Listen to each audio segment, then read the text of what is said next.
12 సీట్లు గెలవాలి. అసెంబ్లీ ఎన్నికల కన్నా ఎక్కువ ఓట్లు సాధించాలి. కాంగ్రెస్ ఎమ్మెల్యేలకు సీఎం రేవంత్ పిలుపు. ఎమ్మెల్యేలకు అందుబాటులో ఉంటా, వారంలో మూడు రోజులు సాయంత్రం కలుస్తా. ఈ నెల 26 తర్వాత జిల్లాల పర్యటన చేపడతా. ముఖ్యమంత్రిగా తొలి సభ ఇంద్రవెల్లిలో. అమరుల స్మృతివనం ఏర్పాటుకు శంకుస్థాపన.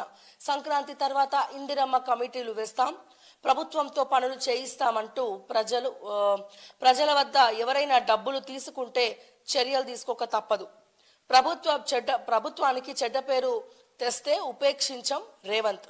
5 జిల్లాల ఇన్ఛార్జ్ మంత్రులు ఎమ్మెల్యేలతో సీఎం భేటీ.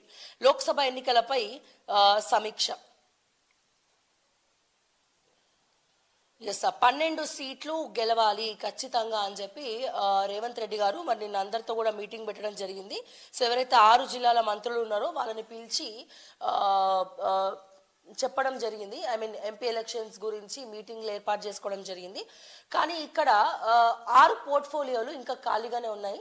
అండ్ అలాగే ముఖ్యంగా రంగారెడ్డి జిల్లా, ఉమ్మడి రంగారెడ్డి జిల్లా కావచ్చు, మన హైదరాబాద్ కావచ్చు, సో ఇక్కడ జిల్లా మంత్రి లేనటువంటి పరిస్థితి.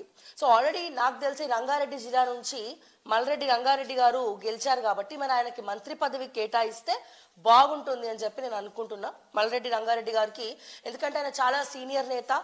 ఉమ్మడి రంగారెడ్డి జిల్లాలో చెప్పాలి అంటే ఒక 2 నేతలు బలంగా శాసిస్తుండే. ఒకటి మాజీ మంత్రి సబితా ఇంద్రారెడ్డి గారు అండ్ అలాగే పట్నం మహేందర్ రెడ్డి గారు. సో వీళ్ళిద్దరు కూడా అక్కడ రంగారెడ్డి జిల్లాలో ఒక మార్క్ మంత్రులుగా ఫస్ట్ నుంచి కూడా ఒక కీ రోల్ అనేది ప్లే చేశారు. అయితే ఇప్పుడు వాళ్ళిద్దరు కూడా బీఆర్ఎస్ పార్టీలో ఉన్నారు కాబట్టి, ఒకరు ఎమ్మెల్సీగా ఉన్నప్పటికీ ఇంకొకరు ఎమ్మెల్యేగా గెలిచినారు కాబట్టి, సో ఇక్కడ మరి ఉమ్మడి రంగారెడ్డి జిల్లాలో ఆ తర్వాత అంతకన్నా ఎక్కువ సీనియర్ నేత, అంటే వాళ్ళ రిఫ్లెక్షన్తో వాళ్ళ మార్కు తోటి మరి అంత తనదైన స్టైల్లో ఉన్నటువంటి వ్యక్తి మరి మల్రెడ్డి రంగారెడ్డి గారు. సో అటువంటి వ్యక్తికి ఎలాగో హైదరాబాద్ చూసుకుంటే హైదరాబాద్ మొత్తం కూడా బీఆర్ఎస్ పార్టీ గెలుచుకోవడం జరిగింది. అండ్ అలాగే ఇబ్రహీపట్నం రంగారెడ్డి జిల్లా విషయానికి వస్తే అక్కడ కూడా కొన్ని తక్కువ సీట్లు మాత్రమే కాంగ్రెస్ కైవసం చేసుకుంది. సో మల్రెడ్డి రంగారెడ్డి గారు మరి సీనియర్ నేత కాబట్టి మరి అటువంటి పర్సన్కి మంత్రి పదవి ఇవ్వడం కూడా తప్పేమీ లేదు. సో జిల్లా మంత్రిని కూడా చేయొచ్చు. అక్కడ రంగారెడ్డి జిల్లాలో ఆయన తనదైన మార్క్ కూడా ఆయన సృష్టించుకుంటారు అని చెప్పి, ఎందుకంటే 6 పోర్ట్ఫోలియోలు ఇంకా అలాగే పెట్టుకున్నారు ముఖ్యమంత్రి గారి దగ్గర. సో ముఖ్యంగా హోంశాఖ అంటే ముఖ్యమంత్రి తర్వాత డిప్యూటీ సీఎం కేటాయించినప్పటికీ హోం మంత్రి ఇంకా ఎవరికి ఇవ్వాలనేది కూడా ఆలోచించలేదు.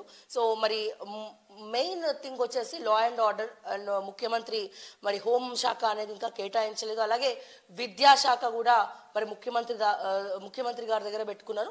సో ఇట్లా కొన్ని పోర్ట్ఫోలియోస్ ఆయన దగ్గరే ఉన్నాయి. మరి ఇటువంటి వ్యక్తికి కూడా ఒక పోర్ట్ఫోలియో ఇస్తే బాగుంటుంది మల్రెడ్డి రంగారెడ్డి లాంటి వాళ్ళకి అని చెప్పి కూడా నేను అభిప్రాయపడతా ఉన్నాను.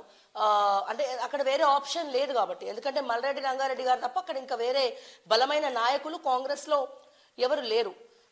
ఒకవేళ మధు యాష్కి గారు గనక గెలిచి ఉన్నట్లయితే మధు యాష్కి ఇస్తుండేనేమో, ఎందుకంటే ఆయన డెఫినెట్గా సీనియర్ కాబట్టి మధు యాష్కి గారు.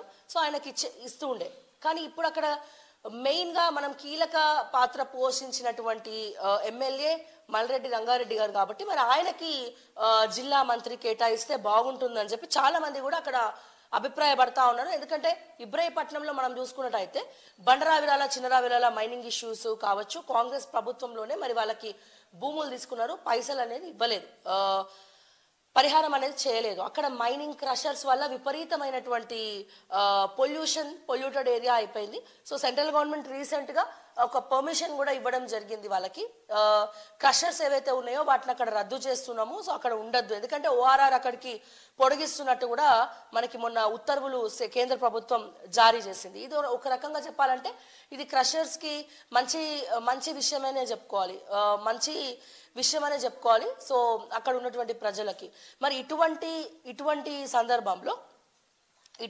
సందర్భంలో అక్కడ రంగారెడ్డి జిల్లా అంటే ఒక కీలకమైనటువంటి రోల్ ప్లే చేస్తుంది తెలంగాణలో.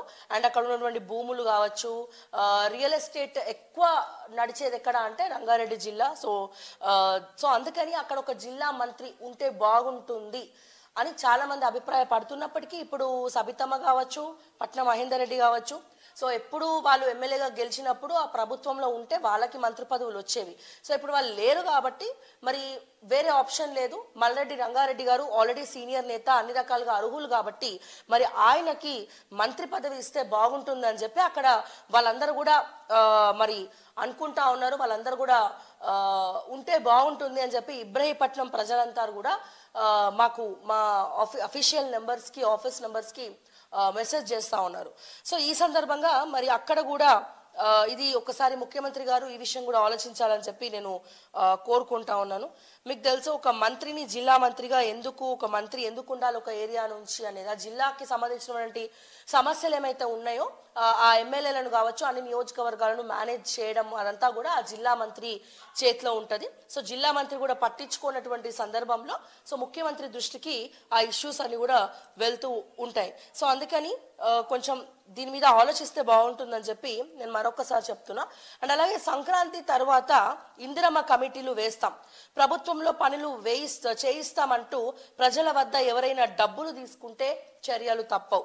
సో ప్రజల దగ్గర ఎవరైనా పైరవీలు చేసుకోవడానికి మేము మీకు ఇందిరమ్మ ఇల్లు ఇప్పిస్తాం, లేకపోతే అది ఇప్పిస్తాం, ఈ 6 గ్యారెంటీలో మీకు ఒకటి ఇప్పిస్తాం, మాకు పైసలు ఇవ్వండి అంటే ఎవరు కూడా ఎంటర్టైన్ చేయకండి.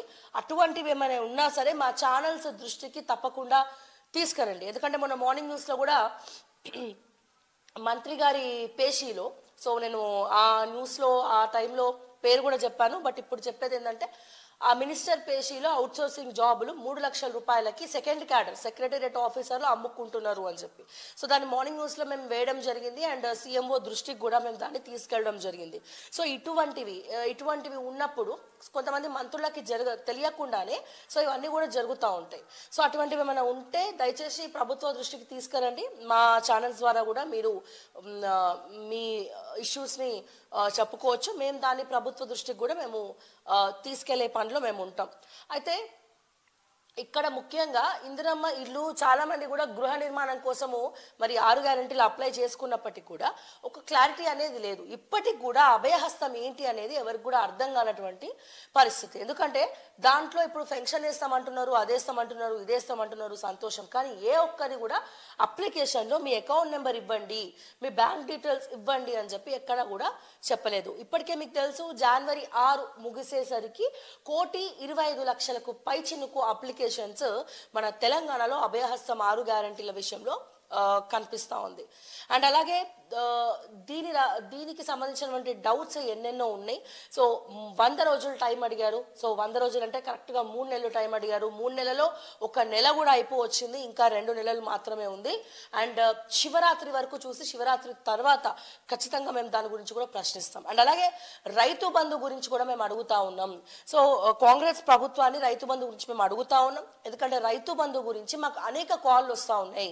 మీరు అతి తక్కువ మందికి, కొంతమందికి మాత్రమే రైతు బంధు వేయడం జరిగింది. సో మిగతా వాళ్ళు ఉన్నారో వాళ్ళందరూ కూడా మా ఆఫీస్ నెంబర్స్కి కాల్ చేస్తూ ఉన్నారు. ఎందుకంటే గతంలో కూడా రైతు బంధు గురించి చాలాసార్లు మార్నింగ్ న్యూస్లో మాట్లాడడం జరిగింది. అండ్ అలాగే రైతు రుణమాఫీ గురించి మేము ప్రశ్నించడం జరిగింది గత ప్రభుత్వాన్ని. సో మీరు ఇచ్చిన హామీ ప్రకారం అయితే మీరు ఏం చెప్పారు, డిసెంబర్ 9వ తారీఖున మీరు ప్రమాణ స్వీకారం చేసిన రోజున డిసెంబర్ 9వ తారీఖున మీకు రైతు రుణమాఫీ అయిపోతుంది. సో ముందుగానే ఎందుకైనా మంచిది 2 లక్షల రూపాయలు మీరు బ్యాంకులకు వెళ్ళి తెచ్చుకోవాలని చెప్పి రైతులకు మీరు ఇన్స్ట్రక్షన్స్ ఇవ్వడం జరిగింది. సో కొత్తగా తెచ్చుకోవడం ఏమో కానీ పాతగా రుణమాఫీ కాని వాళ్ళు కూడా చాలా మంది ఉన్నారు. సో వాళ్ళందరూ కూడా ఎదురు చూస్తూ ఉన్నారు. బట్ మీరు రుణమాఫీ గురించి అసలు దాని ఊస కూడా ఎత్తట్లేదు, మీరు దాని గురించి మాట్లాడట్లేదు. ఎస్, సమయం ఇవ్వాలి కాబట్టి మేము కూడా దాని గురించి అడగట్లేదు. బట్ దయచేసి రైతు బంధు, ఎందుకంటే సంక్రాంతికి ఇంకా కొన్ని రోజులు మాత్రమే ఉంది. ఇప్పటికే హాలిడేస్ కూడా ప్రకటించింది తెలంగాణ ప్రభుత్వం. మరి సంక్రాంతికి ఇంకొన్ని రోజులు మాత్రమే ఉంది. మీకు తెలుసు, ప్రతి ఏటా సంక్రాంతి సమయానికి రైతు బంధు వస్తుంది. సో వాళ్ళకి పంట కావచ్చు, ఎరువులకు కావచ్చు, రకరకాల ఫర్టిలైజర్స్కి కావచ్చు, వాళ్ళకి రైతు బంధు అనేది చాలా యూజ్ అవుతూ వస్తుంది. తెలంగాణ ప్రజలకు, ముఖ్యంగా రైతులకు రైతు బంధు అనేది అలవాటు అయిపోయింది. సో ఇప్పుడు మీరు రైతు బంధు వేయకపోతే అది ప్రధాన సమస్యగా మారిపోతుంది. సో దయచేసి మరి రకరకాల ట్రోల్స్ అయితే వస్తున్నాయి, రకరకాలుగా మాటలు వస్తూ ఉన్నాయి. ఆ 7,000 కోట్ల ఫండ్స్ని మీరు వేరే రకంగా బిల్స్ని ట్రాన్స్ఫర్ చేశారు అని, సో ఇట్లా రకరకాల వార్తలు వస్తున్నాయి. సో దయచేసి రైతు బంధు మరి మీరు అఫీషియల్గా ఒక ప్రెస్ మీట్ పెట్టండి. రైతు బంధు ఎంతమంది రైతులకి వేశారు, ఇంకెంతమందికి వేయాలి, ఎందుకంటే ఇంకెక్కువ సమయం లేదు కాబట్టి. సో దయచేసి దాని మీద కూడా చర్యలు తీసుకోవాలి. తక్షణమే రైతు బంధు వేయాల్సిన వాళ్ళకి రైతు బంధు వేయాలి అని చెప్పి కూడా నేను ఒకసారి మీ అందరినీ కూడా అడుగుతా ఉన్నానండి. అండ్ అదే రకంగా